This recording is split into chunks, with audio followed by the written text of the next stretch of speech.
Jesus. And thank you for this rare opportunity when we can ponder upon your word. And I pray that you will open our hearts and minds as we receive your word today. This is our prayer in Jesus' name. Amen. Siguro aware kita tanan sa nagkalakabo sa atong mga gobyerno, no? Bisan wala talagang tao sa balita sa TV o mamati man sa balita sa radyo. Sa atong mga cellphone, may makita kita dira na nagagawa ng mga news party sa atong sa mga kahimtangan. So, I was compelled to do this sermon na hindi lang because of what happened to our country today. Pero, I believe this was impressed the Holy Spirit sa akin. So before I give you the topic of our sermon today, nabasahan ko niyo, nanamian ko siling sang isa ka writer. I was relieved to find out that I'm not the only one who forgets things. Nang nalipay ko o nanamian ko magbatsyag, hindi lang gali ako ang gakalipat sa mga butang. Everyone does. Ang halos tanan kakalipat, di ba? Sino sa atong subong makasiling nga, ay wala pa yung manay kakalipat. Hindi ko yung malipaton. Kaya nabalaan ko, bisan mo lumangkod lang sa akon. Kag kinang mga bata pa subong, I was told nga, may mga bata, gali ko sa una ka, elementary pa, nang lipaton na. How much more ang mga seniors, no? So, nanilibkid ko, swing ko ay salamat, hindi man ang gali akong lipaton. Ay, nanumduman ko na sa ngari pa dising manang yung Merlin. Nagbakal siya bulak dito sa Cadiz. Ang iya kahita, ginbutang na di ko sa may dali balao, sabot ko ipit niya sa yabot ko. Ginatulog siya kuno sang iya nga, sang babae nga balakla niya bulak. Dasang gawa sala sa ma'am na ano ka, ma'am ano mo ginapangita? Siling ni Marlene niya, ginapangita ko pala talaga ako na kahita. Niya mo, ang pala ako sa inyo. Di ako na magkapapagpanugi sa akong yakadlaw ba siya. So, awaman ko na. Ang mga teachers guro, no, may experience man ka mo, no, mga lipat ka mo. Hindi man guro ko malipat sa ngalan sa inyong mga students, pero may mga putangig nga malipat ka mo. We all have, in one way or the other. Nagkalipat kita yan, no? Nagkakalipat kita. So, may tiyo kami ni Daisy sa muna sa impact plan. Kung may tao, guro nga lipaton, number 1 gini sa listahan ko yan. Gawa pa rin siya sa puno. Ang balay niya away from, ang distance, halin sa balay niya pagkato sa puno yung ginabran. So, mabulumata pa is more or less 2 kilometers. So, pagkato pa lang na 2 kilometers. Pag abot niya dito sa puno, sa pinsan niya, mawala niya nadala niya binangon. So, anong kimo niya? Immediately, kaya ang binangon kinahanglanon sa puno. Kaya maglakad ka sa kahon nga damo mga sagot, ginatapas na siya. Nagbalik sa Itaplon for a distance of more than 2 kilometers. So puno nakabalo na kung mag sa mga distansya na wala. Pag abot sa inabalay, hambalan siya bata. Marialyn, ihatag naghanaya akong binangon. Pag tamwa sa bata niya bo si tatay, ang binangon na sa kilid mo, gataklos. Kung ikaw ang bata, hindi kaya mas yung, ano naman ni ako naman, bangalo, hindi naman ni matabangan. Grabe, kaya, utod na sa ngamong tatay. So, nakasiligi ko, the worst, gina siya gulong ang kalipaton. So, may idea ka mo, paano natapit ka sa singana. According to statistics, may, ang kalipaton, kung sang tao, amo nino, mga percentage niya. Malipat sa hitsura is 42%. Malipat sa ginhambal, 49%. Malipat sa telephone number, either landline or cell phone number, 57%. And the worst is, malipat sa ngalan is 89%. 89% according to statistics na siya. So, mayo lang ni kung malipat ka sa hitsura, malipat ka sa gihambal, malipat ka sa telephone number, malipat ka sa ngalan niya. The worst thing is, if you forget God. So, ang topic na sa Sinyaga is, forgetting God and its consequences. No? Ang pagkalipat sa Diyos, kaya mga konsekwensya, kung anong resulta kung magkalipat ka sa Diyos. Ang mungkin na siguro the worst thing. Okay lang na, kung nalipat ka to sa may giluto, ato ang nain kung masugod ko pa kang kakay. No? Basta nalipatan mo to ang plan sa wala mo na unplug. So, pero inaguro madisponiran pa, pero kung malipat ka sa Diyos, it's the worst thing of all. So, itong topic, forgetting God and its consequences.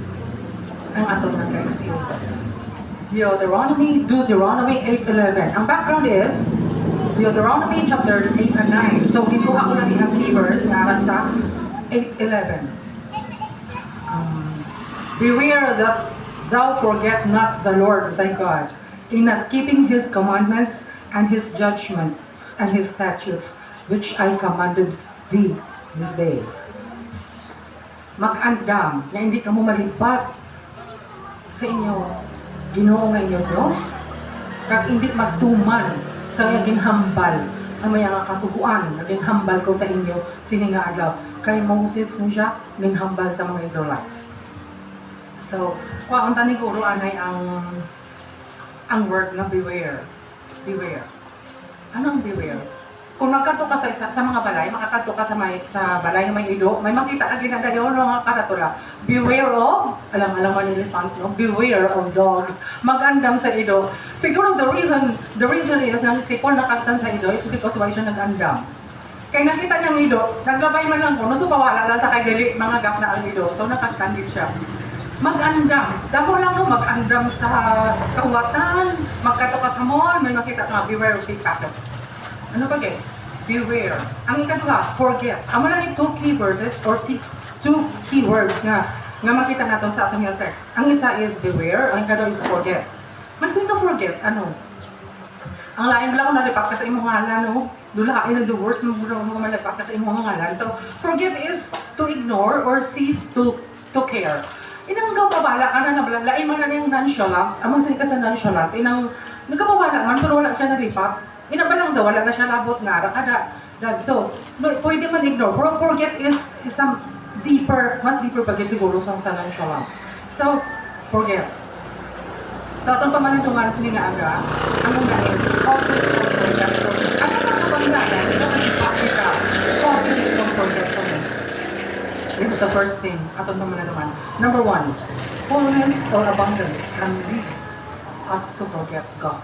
Ang kabuganaan, kung ang kaabunan siya sa atong kabuhi, amo ning isa o una nga nakalipat kita sa Diyos. Have you read Proverbs 30 verses 7 to 9? Anong prayer bala ni Agor? The prayer of Agor? Namiagi ko ni bala. Please open ko na sa inyo Bible. Pwede ko basahon. 2 things have I required of thee, deny me not before I die. Sa ni Agor sa Ginoo. Remove far from me vanity and lies. Give me neither poverty nor riches. Feed me with food convenient for me, lest I be full and deny thee and say, who is the Lord? Or lest I be poor and steal and take the name of my God in vain. Sili ni Agor, ang ginapangayo ko lang iduha lang gid kabutang before ko mapatay. Hindi lang gid ni pag-i-deny sa akon. Una, ipahilayo sa akon ang kabutigan. Ikaduha, nami isang prayer niya, no? Kita pa man Ginoo tagay ko sini, Ginoo tagay ko sina. Nami isang prayer ni Agor. Ikaduha, ipalayo sa akon ang kabutigan kag hindi man ko paghatagi sa hindi ko pagpamanggara kag hindi man ko pagpaimula nga aman kay naambala basi magmanggad ko kag malipatan ta ka. Basi magmanggad ko kag malipatan ta ka. This speaks of abundance leads to forgetfulness. Ano pa gid? Kag kun magpigado ko basi mga wat ko kag mahut makahuy-an ta ka. Nami no? Nami gid yung prayer ni Agor. So, amo na siya ang mga butang nga tulog sa aton nga magkalipat sa Ginoo. Ano ni mga kabuganaan nga ari sa aton nga nagalid sa aton nga malipat sa Ginoo. So abundance sa buhat. Sa una, grabe ang bugana sa kabuhi sa mga Israelites. Sang wala sila tubig. Nagreklamo sila kay Moses, nagbusawak lang ang tubig from the rock 2 times. Pirmirugin hampang ni Moses sa iyang baston. Ang ikaduha is speak to the rock. At ang tubig to circumstances niya nga ang tubig nagguwa halin sa bato. Diin ka di kita nga hambalan mo lang ang bato, may magwa nga tubig. Sa una sa Israelites, amo na natabo. Amo ni ang nagpalipat sila sa Diyos, they enjoy the abundance of water. Kadwa, abundance of fertile land, producing great crops without scarcity. Kung gusto nyo lang tawon, ara sa chapter 8, verses, ara ko na subong sa 7, 8, and 9. wala gid problema sa duta. Ang duta perti ka fertile kag naga-produce ang madamo nga pagkaon, wala gid may nagutuman. Ano ba gid? Abundance of ores to produce tools and weapons. Damo to sa una mga minerals, damo to sa una mga galamiton, pwede nila maobra mga armas, mga swords and everything. And then goodly homes nami nga mga balay. I-compare mo sa mga tents. Sang wala pa sila nakalabot sa promised land. Ang ila ginaistaran is tolda. Kung mag-abot ang time nga kinahanglan nila magsaylo, ila man ang himuson nila tolda kag masaylo naman sa piha. So, sang nakagwa na sila sa Egypt, sang nakagwa na sila sa wilderness, goodly houses nami nga mga balay. And then, multiplying herds. Damo-damo nga mga kasapatan, hindi lang thousand, millions of herds, mga animals, ang ara na produce nila. And then, wealth, grabe nga mangga. Because of this, the people forgot God. Tungod sini ang tao nalipat sa Diyos. Nalipat sa Diyos.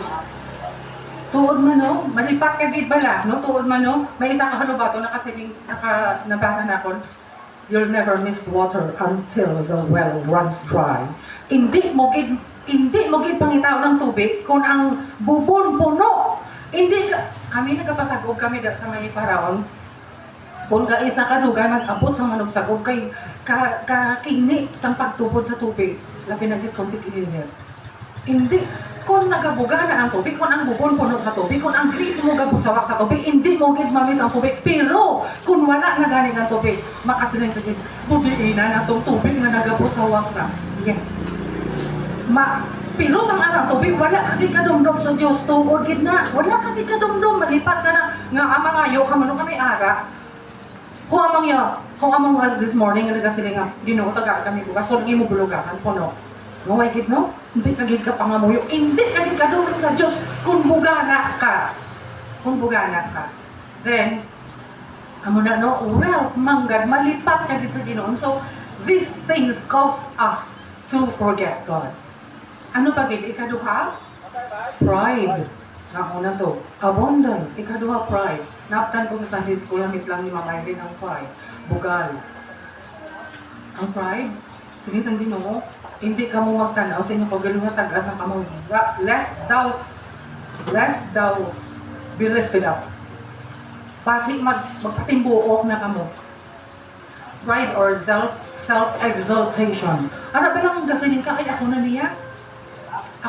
When we forget about God, we no longer need Him. Kung malipat ka sa Ginoo, why ka na kinahanglan siya, di bala? And when we no longer need Him, we forget about Him. Di ba? When we forget about God, we no longer need Him. And when we no longer need Him, we forget about Him. Malipat ka sa Diyos kung hindi natin siya kinahanglanon. Kung hindi natin siya kinahanglanon, we forget about Him. Kanutan ka mo, kung may ara ka gamit, kung gamiton mo, madumduman mo. Pero kung hindi mo nasa gamiton, amo malipat ka man sa iya. Di ba no? Amo na sa adlaw-adlaw nato nga pagkabuhin. So, pero, naagahan ka sa permitting sa I need thee every hour. Di ba na? Kinahanglan ko ikaw Ginoo sa tanan nga diyon. This, nagapakita na ni sa aton nga, kinahanglan tagit ang Ginoo sa tanan nga diyon. Hindi naton kinahanglan ang Ginoo. So kanami no, ikaduha is we forget about God due to kanina fullness or abundance. Ikaduha, pride. Ano to ang pride? Or self-exaltation. Ginabatak mo ang imo nga kaugalingon. Ikatatlo, self-righteousness. Self-righteousness. Ikaw lang ang sakto. Para bilang sa self-righteous, ginabala siya ng tahuay. Kung maghambal siya, amin niya siya lang ang sakto. Self-righteousness is becoming, you are believing your ideas are better than others. Gapati, kaya imo idea, ako na ng sakto, ako na ng nami, ako na ng pinakanami sa iban. That is self-righteousness. Deuteronomy chapter 9 verse 4. Siling sa Ginoo, siling ni Moses sa mga katawhan. Hindi ka mo magtulok sa inyo kagalingon nga daw mga matarong kamo. Kay ang Ginoo naghambal sa kay Moses nga basi ba naman sana sila nga daw ano naging sila. It's because of our righteousness that we have come to this promised land. Tungod sa among pagkamata, kung nakalabot kami di, hindi na tungod sa Ginoo. No? So, ginpaandaman gid sila sang tao sa Ginoo nga. Beware sa self-righteousness. Kita, may harapan ta na, no? Self-righteous. Siguro sa atong ulubrahan, may mga upo kita nga sa self-righteous. Abi nga siya lang sakto. No? So, ikatatlo. Ay, ikaapat. Arrogance. Ano ang arrogance? Too proud. Pulo parehas man sila. Ang pride, self-righteousness. Ang pride, self-righteousness, arrogance. Do parintihan ay isa ka pamilya. Ang arrogance. Ano lang kasi ka-arrogante sa iyan, no? Arrogance is too proud to look down on others. Pananawan mo sa ibang daw subay, ikaya daw karabaw. No? Pananawan mo sila kagagmay. Siling sa chapter 8, verse 17, my power and the might of my hands have produced all these. Ang kusog, ang gahong nagkusog sa akong mga kamot, among naghimo sinitanan. Hindi kita sinapagamna. Ano siling sang, the following verse is verse 18, gin-reminded sila ni Paul or ni sang Ginoo kagi kay Moses. But remember this. Remember that the Lord thy God, for it is He that giveth thee power to become rich, that giveth the power to get wealth. Dumduma nga ang Diyos nga ang Ginoo nga imo Diyos asya na naghatag sang gahom agud may kusog ka mamagmanggad. Mind you nga ako masiling ka nga ga pulaw bugtaw ko ya nga nag-amo ko sini. Kung nga nag-amo ko sini, it's because ga pulaw bugtaw ko. Bisan ano mo ba nga pulaw bugtaw kung hindi ka tagal sa Ginoo sang kusog nga magmanggad, you are nothing. Wala ka gid siya. And so, ano gino, nakita tagin eh, when men grow rich, they are tempted to think religion a needless thing. If I have to put it this way, kung ang tao nagamanggad, malipat na sa Diyos. Doon, malipat din sa Diyos. Nga, anong doon ako sa Diyos? Kaya I have everything I need. I have everything I need. Kasi nasa, ay, wala na yung simbahan, wala na yan.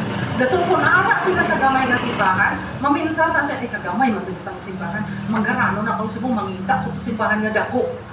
Nga komportable ko, nga amo na siya. So,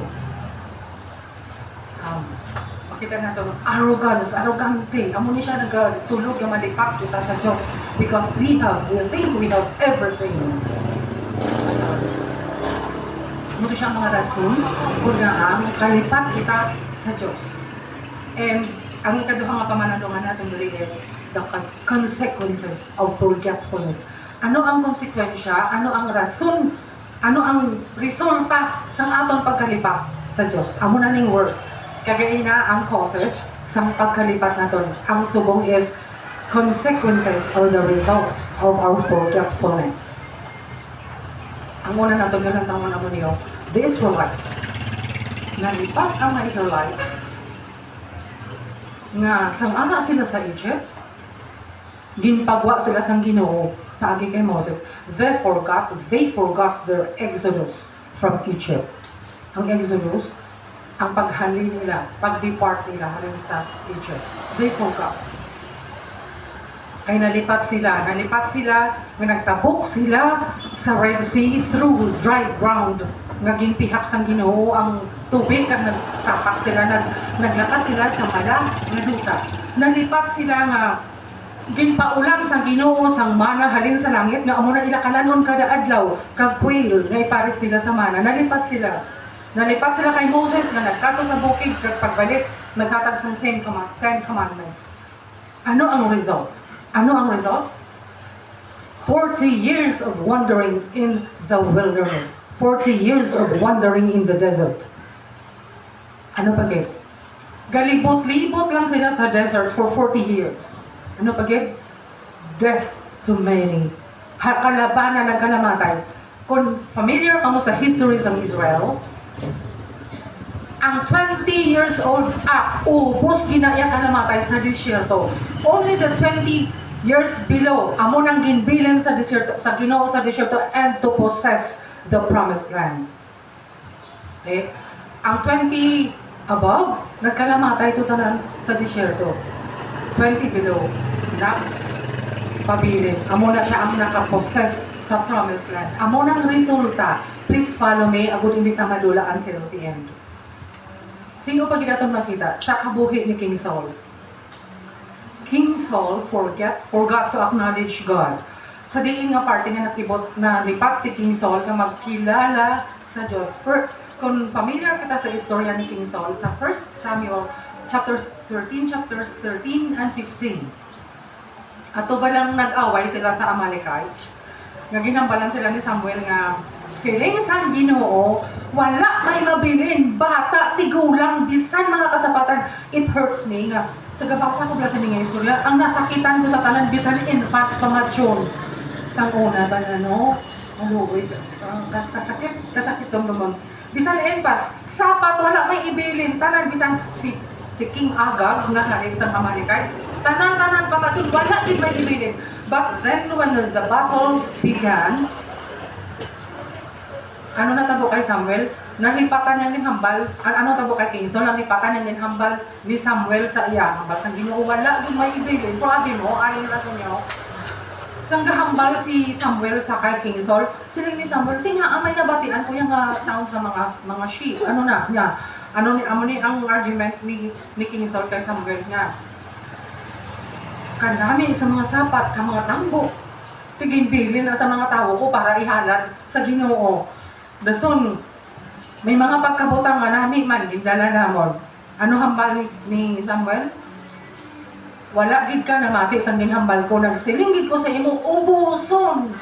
What was the point of Samuel to King Saul? Obedience. Pagtuman. But then, wala nagtuman si King Saul. Ano ang result? Ano ang consequence? Kasubong na consequence. Paghambal ni Samuel kay King Saul, he was so depressed, he was so conscience-stricken, nga ginhambalan niya ay armor bearer. Ang akong nga espada, kag patya na lang ko. Kung ikaw armor bearer ka, patyon mo imo nga agalon, hindi ka kitulo no, my king, I want. Hindi gid ko. So wala gid na naghimo ang armor bearer. Anong ginhimo ni King Saul? Siya mismo ang nagbuno sa iya kaugalino, kag napatay siya there, right there. So ano pa gid? Ang iya suicide. So ano ang consequence? Suicide sa part ni Saul. Ano ba gid? Ang iya mga kabataan napatay sa gira at Mount Gilboa against in the battle against the Philistines. So, nantawan niyo bala? The consequence is very tragic. Kasubok gid sa consequence, no? Sang forgetfulness naton sa Ginoo. Nantawan nato na. Ano pa gid? Sino pa gid ang mga Bible figures or Bible character nga makita na himo sa pagkalipat sa Diyos kag grabing consequence? Si David. Are you familiar with the life of King David? Not as a little boy, as a shepherd, but as a king. Kadumdum ka mo when the Israelites was facing war against the Philistines, si David nagpabilin. When he was kung tani ato to siya upod sa mga soldado na magpakik-away. But he stayed in the palace. Sa nagpabilin siya sa palasyo, dito niya nakita ang legs ni Bathsheba. No? Dito niya nakita ang legs ni Bathsheba, and which led him to commit adultery. Dito niya nakita. So, he was supposed to be in the battlefield with his soldiers, but he stayed at the palace. He remained in the palace. And dito siya nag-desire kay Bathsheba, nga asawa ni Uriah. Kag anong natabo? Grabe ang plano, grabe gid sa taktika si David. Ginpahutang niya si Uriah sa una gid agud una mapatay, and kag natabo gid man. And so ginasawa niya si Bathsheba, kag in short nagbata sila. And what happened? Ang bata nga natawo sa ila ni Bathsheba, ginpatay gid sa Ginoo. Amo nang hambal sa Bible, ginpatay sa Ginoo. Ano pa gid natabo kay David? Ang bata niya nga si Absalom nagrebelde sa iya, kag napatay si Absalom in the forest kay his hair was caught sa mga sanga sang kahoy, kag wala na siya nakahalin, kag dito siya nabitay. Kag ang bata niya pagit sini nga babae gin-rape. imagine the consequence nga ikaw lang nga amay ang naghimo kabataan bilog nga pamilya nagsuffer. And it is biblical. Kung makasala kita, ano gani? Ang masuffer third to fourth generation. Pero kung kapati ka, if you're obedient to God, sino ang mabless? Third and fourth generation. As sa third and fourth generation will enjoy the blessing from God. Amo ginadumduman ko. Grabe consequence ng disobedience, no? Forgetfulness, grabe ang consequence. So, ano ang judgment sang Ginoo sa forgetfulness? Ano ang sentensya nga mahatag sang Ginoo sa ginatawag nga forgetfulness? Sa verse 19, he shall surely perish or be destroyed or be put to death. Tayo nakita nyo?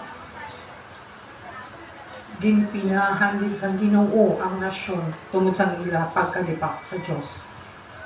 Ano nga tabo? From time to time, gina-betray, ginatugyan sila sang Ginoo sa mga kaaway. Nagakapirde sila sa gira and many of them were dead. So, muna. So, malandong naman tasang, ano ang mga butang nga nagabulig sa aton sa pagpanumdom? Ano ang mga butang nga nagabulig sa aton sa pagpanumdom? It is so very practical na ni siya nga mga butang atong dumdumon. Makadumdum mo sang 1983, ano ang pinaka striking nga event na tabo sa 1983 nga hasta subong madumduman nila sang tao? This 3 o'clock prayer was born out of that drought. 1983, amo ginang time na nagabusong ko kay tata. Ang busong ko sa to kay tata was inong mga lapit-lapit na ko manubata. 8 months gidya nga drought. Grabe, ang mga duta galiliki na to ya. Kahambal gani sang iban sa pagtarso lang hinambalan. Ang mga sapat kuno, ang mga karabaw, mga kanding nga nagkakaon na hilamon, butangan na lang kuno sang Ray-Ban nga green para pananawan sa mga laya nga hilamon green. Doon mo na nananahimo nga kaladlawan. So it was an 8 months drought. So ang drought is long period of no rainfall. Pinakalawig-lawig nga period nga wala gid ulan. Madumduman ko na ya, pagkasakit kabudlay. Kapaligo kami ni pastor mapilangan almost half kilometer. Dito pa kami namakadto sa bubon nga amo lang dito siyang bubon nga. Uda wala gid siya nagmala. God is so good gid siya, no? Kaya wala niya gid ginapabayan ng mga tao. Bisan kalayo, may paliguan pa kami ni pastor nga bubon. So, drought. Ang unang ginabutan makapanumdum sa aton sa Ginoo is drought. Ay kadua, hunger, gutom. Nagabulig sa aton sa pagpanumdum sa Ginoo. Ang hunger, parang hindi lang ni hunger nga wala ka kapamangkaw ba? Hindi lang wala ka gid kaunon. Wala ka gid kaunon. Ay so wala ka gid wala ka gid wala ka gid pagkaon. It hurts me kaya may nanugid sa akon. Nga sa unang ulo, kung wala sila bugas, ang iyang hod nga pangos lang tubo. Ang gabi mo, pagsugin niya sila sa akong kahibion ko. Kagsubong kahibion na gid ko. Gatanaw siya kung siya manghod, kahibi siya. Kaya wala sila kaunog, wala sila bugas. Good na lang, kaya may tubo. So, hindi ko gani kung naabdan. Sabihin sa kung naabdan ka mo to sa manubantay sa tubo. Nagpangos-pangos sa iyong mahod, akigan pa ka mo. But God is so good, gid siya, no? Although na may kagutom, ang Ginoo may gina-provide. So makadumdum ka gid sa Ginoo. Ano pa gid? Poverty. Hindi na lang poverty nga wala ka mo kwarta, ang inyong balay gamay. Wala balay, wala kwarta, wala mga gamit. Ang badyaw, the most concrete example. Wala balay. Grabe, no? Makasigin ka gid bala nga. Perti gid ka poverty. Wala balay, wala alanon, wala ang bayo amo lang gihapon. So makapahanumdum gid sa Ginoo, makapahanumdum gid sa tawo. Ay Ginoo gid. Ano pa gid? Kung magkalatabo ni bala, no, wala ka na ibang may ginasampit, Ginoo gid no? Tragedy. Anong tragedy? Damo lang, aksidente, crimes, mga natural calamities, baha, linog, bagyo, sunog. Ano pa? And so, these things help us remind or help us remember God. Ano pa gay? War. War helps us to remember our nation, Our nation starts to pray when our soldiers go to war. Subong ayhan, ang buto ay mong gid ko kabati, no? Kaya wala pa man gid daw, hindi kami kayo updated sa mga news.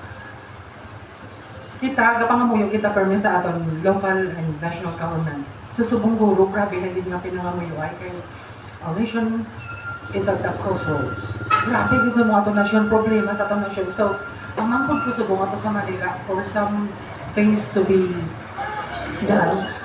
So, nagtawaganay kami sa nanligats niya, pangamuyo gida kay we are told not to go out from March 15 to 19 kay this is the most crucial period sa Manila. So, may takabalo no what was happening now to the former President Duterte kaya kung ano pagid ang mga magkalakabo sa future. So, amo ni siya. Mga butang gapahanumdum sa aton. Kung may gira ta nga makita sa TV, kung di man ang mga gira Ukraine against Russia, whatever, kung di man na nayon, kapahanumdum gid sa aton to pray. Sa Facebook, makita ko, please pray for our nation, please pray for our government. So, madumduman tagid ang Ginoo kung ara ta sa ital-ital. Kung natumba ka sa motor, kag wala ka na, madumduman mo gid ang Ginoo. Madumduman mo gid ang Ginoo. Kung na-aksidente ka, madumduman mo gid ang Ginoo. Bisan wala ka na nagapanimba, madumduman mo gid ang Ginoo. Kung wala ka mo pagkaon, madumduman mo gid ang Ginoo. Kadamo gid ini nga mga utang, yes, they really nag-remind gid sa aton sa Ginoo. Nag-remind gid. And so, what should be our spiritual response? Ano ang atong response, spiritual response sa ginatawag na forgetfulness? Is to remember. Ano to ang butang nagbulig sa atong panumdum? And so, what is our spiritual response to forgetfulness? Ano ang spiritual response natin sa pagkalipa? It is one word of it. Remember. Anong dumdumon ta? Anong dumdumon ta? We must remember the way how God led us sa atong kabudlayan. How God led us all the way sa atong wilderness. Kapag ka mo, makita tanan, may wilderness. Nila ang Israelites, may wilderness. Kita, we are experiencing this wilderness in one way or the other. Ano na ang wilderness sa atong kabuhi? Problems, difficulties, struggles.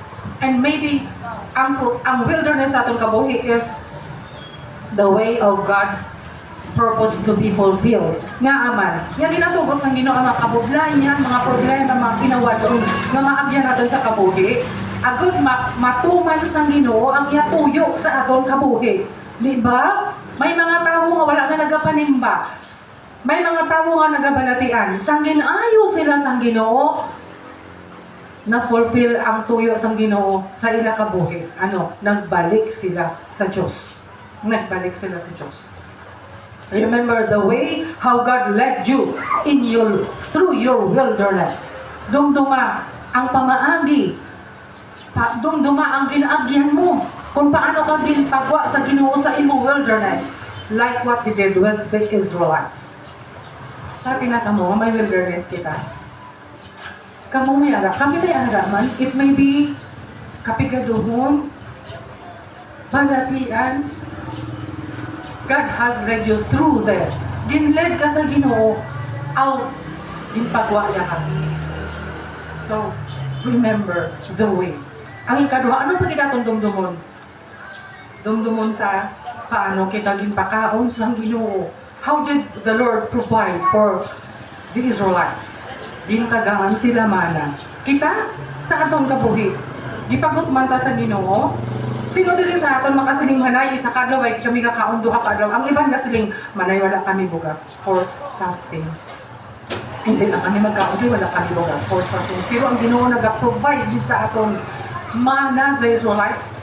Kada adlaw nato nga kinahanglan ng physical pagkaon. Wala gid man nagot magkadalag ko manggani sa aton nang tawayo lang yung mga lawas. Kadalag ko sa aton because we are well provided for. Kung mawadaan kita, God allows us to experience that He is our Jehovah Jireh. Di ba na? Nga siya ang atong Jehovah Jireh. When we are in sickness, God allows us to experience that He is our Jehovah Rapha. He is the God who heals. Okay? Di ba? Makita nyo na? Kanami sa atong Ginoo. So amo ni atong dumdumon, remember the way how He led you through your wilderness. How He provided for your needs, that He is your Jehovah Jireh. How He healed your diseases, that He is your Jehovah Rapha. Ano pag dumduma kung paano ka gipabayuan sang Ginoo? Paano ka gipabayuan? Sa mga Israelites mo, namin na nanamian dito sila. Chapter 8, Deuteronomy chapter 8 verse 4. Ang ila mga bayo, wala nagabok for 40 years in the desert. Kagang ila mga tiil, wala naghulubag sa lakat for 40 years in the desert. May mga instances man nagapahuway sila, but for 40 years. Sila ko Ginoo, kanami man sila nga experience, no? Wala gid sila gipabayan. Nanamian ko sila, I was very stricken sa sininga verse. Remember the Lord thy God, lest ye perish. Dumduma ang Ginoo nga inyo Diyos, basi magkaladula kamo. Lest ye perish, basi magkalamatay kamo or whatever. And so, when thou hast eaten, siling ni Moses sa mga Israelites, when thou hast eaten and art full, kung makakaon ka mo kag mabusog, then thou shalt bless the Lord. Kung di na dumduman mo na kung paano ka ginled sa Ginoo out of your ang the way God led you through your wilderness, kung paano niya ka ginpa-experience that He is your Jehovah Jireh, that He is your Jehovah Rapha, that how He provided for all your needs. And so when thou hast eaten and art full, then thou shalt bless the Lord thy God for the good land which He giveth to thee. Ano po silingon? Matapos gin-provide sa Ginoo imo tanan nga kinahanglan kag nang puara na ang tanan sa imo. Remember to bless the Lord thy God. Ano mag-bless sa Ginoo? Praise Him for what He did. Praise Him for what He did. Remember to bless the Lord. May I request everybody to play. Please say this psalm upod sa akon. Psalm 103. All together. Start. Bless the Lord, O my soul, and all that is within me, bless His holy name. Bless the Lord, O my soul, and forget not all His benefits. Who forgiveth all thy iniquities, who healeth all thy diseases, who redeemed thy life from destruction, who crowneth thee with loving kindness and tender mercies, who satisfieth thy mouth with good things, so that thy youth is renewed like the eagles. Let us pray. Ginoo, salamat din sa imo pag-iya sa amon nga nakapangalandong kami sa mensahe sa siningan ka. It's the worst thing, Lord, to forget you. Salamat sa reminder to remember the way how you have led us through our wilderness, how you have fed us, how you have let us experience that you are our Jehovah Jireh, that you are our Jehovah Rapha. And because of this, Lord, we have to bless you, to praise you for all that you are. Salamat sa inyo, anak. Kaya nakapangalandong kami, not to forget you, but to remember you and all the things that you did to us. This is our prayer. In Jesus' name. Amen.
Amen.